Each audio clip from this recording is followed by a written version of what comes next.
साधुओं, भगवान को पाने का सर्वोत्तम उपाय है भगवान की कथा। महात्मा में वर्णन आया, हर की कथा में हमने आपको सुनाया। हमारी स्तुति करके कहता है धन्या भागवती रामता देवी नासरी सबका हो कथा धन्या। भगवान के धाम को जाने का सर्वोत्तम उपाय भगवान की गाथा है। अगला प्रश्न, भगवान की कथा को किससे सुनना चाहिए?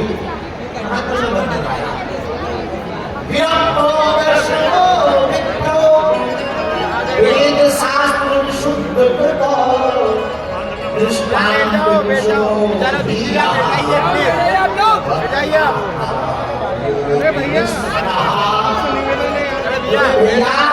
भगवान की कथा किससे सुननी चाहिए? कथा कैसा हो? पहला लक्षण विरक्त हो, जिसके मुख से भी कथा सुनो वो विरक्त होना चाहिए। और विरक्त का मतलब वैरागी नहीं है। जो बुरे कर्मों से जिसने विरक्ति का धारण कर लिया, ऐसे वक्ता के मुख से ही कथा को सुनना चाहिए।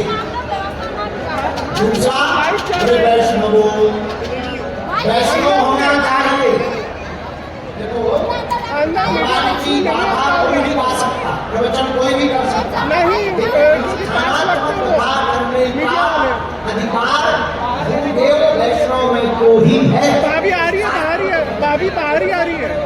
इसलिए वैष्णव के मुख से ही कथा सुननी चाहिए। वैष्णव कौन? जो ठाकुर जी का उपासक है, जिसने कंठी माला ले ली हो, सिखा रखी हो, जो एकादशी आदि व्रत का पालन करता हो, जो श्री ठाकुर जी का परम उपासक हो, ऐसे वक्ता के मुख से ही भगवान की कथा को सुननी चाहिए। बोलो सीताराम। तीसरा लक्षण, विप्रो। भाई विप्र के अनेक अर्थ हैं, पर अनुष्ठानात्मक कथा करने का अधिकार आचार्यों ने जिनको दिया है, हमारे वेदों ने जिनको दिया है, उन्हीं आचार्य के मुख से भगवान की कथा को सुनना चाहिए। इसका मतलब ये नहीं है कि हम किसी जाति बात को उनसे ही करें। मतलब ये है निपुणता, पारंगतता, अधिकार। भाई कलेक्टर का अधिकार कलेक्टर को ही है। कलेक्टर का काम एसडीएम नहीं कर सकता, कलेक्टर का काम कलेक्टर ही करेगा, डीएम का काम डीएम ही करेगा, एसडीएम नहीं करेगा। उसी प्रकार कथा कहने का काम कथा की पद्धति का अनुसरण करने वाला ही करेगा, उसी के मुख से ही कथा फलदायी होगी।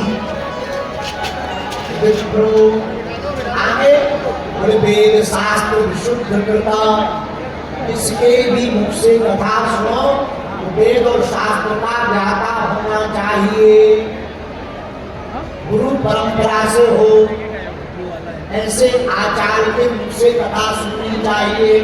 अगला लक्षण, दृष्टांत कुशलो भी रहा, समझाने में योग्य हो। कई बार कथा की बातें सबको समझ में नहीं आती, और कथा है ही ऐसी, समझदार को ही समझाया जा सकता, ना समझदार को क्या समझाया जा सकता। और एक महात्मा कहते थे, महाराज जी समझदार को समझाना बड़ा कठिन है, ना समझ को समझाना बड़ा सरल। समझदार को ये लगता है कि हम समझदार हैं, भाई वक्ताओं को समझाना बड़ा कठिन है, उन्हें तो समझाना बड़ा कठिन है। तो किसको समझाना सरल? बोले जो ना समझ उनको समझाना सरल है। बोलो सीताराम। इसका मतलब हम ये कहना चाह रहे, भाई कोई सो रहा हो तो जगाना सरल, कोई जाग रहा हो तो बताना सरल है, पर कोई सोने का नाटक कर रहा इसी जगह में बड़ा कठिन है। बोलो सीताराम। जोर से बोलो, और जोर से बोलो, और जोर से बोलो। ना समझ को समझाना बड़ा कठिन है, इन्हें तो समझदार को समझाना बड़ा कठिन है।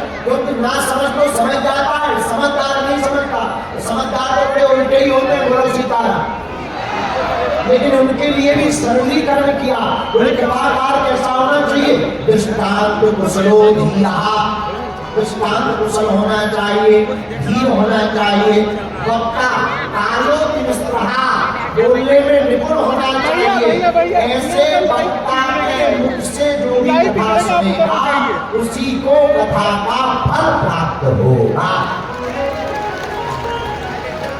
बोलो जय श्री राम, जोर से बोलो।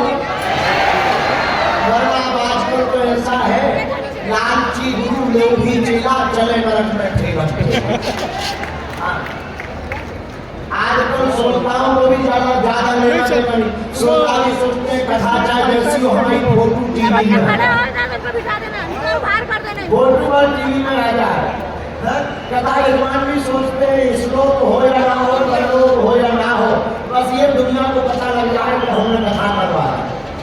और वक्ता भी कहता है मैं बाहर में गया तुम नहीं सुनो तो अपना क्या, जय सिया राम, तुमको घट्टी चढ़ाओ 7 दिन राधे राधे फिर सब आधे आधे।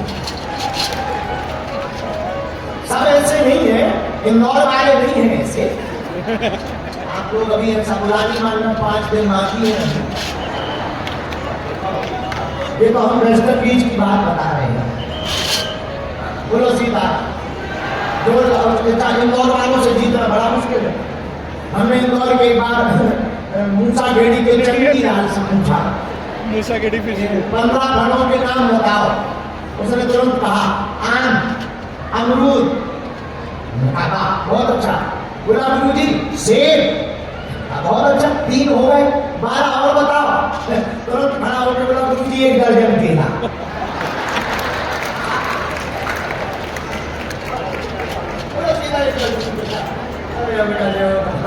हमने बाद में हमने धीरे से पूछा नाम क्यों, बोले